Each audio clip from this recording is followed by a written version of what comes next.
routines and habits. They're a part of sports, and every athlete seems to do something different. I always use the same ball marker. A girlfriend gave me one a few years back, and I've used it ever since. And as for UGA tennis player Nathan Pasha, I always go back to my towel, wipe my face, and I'll always bounce my ball 3 or 4 times before I serve, and then I'll serve, and then do the same ritual in between points.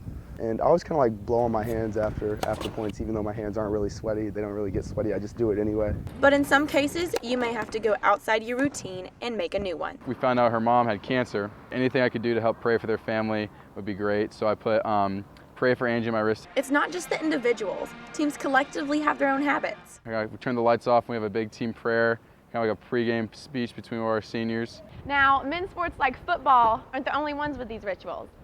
Women's sports have their own habits too. I draw this on my arm.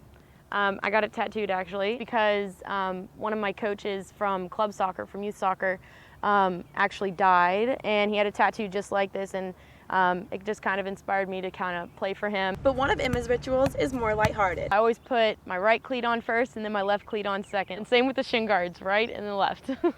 And as for gym dog Sarah Persinger, she says her ritual is just as important. I have to have my nails done. And if they're not done, it's just like, I can't function. Like I don't like looking down at my feet on the beam or like seeing my hands in a handstand and they're not painted. And even though every athlete does something different, they all seem to agree on one thing. I think every athlete probably has a little something that they do, even if they don't realize it. Like there's something that like is habitual and that they do repeatedly every time. Ashley Jetton, Grady News Source.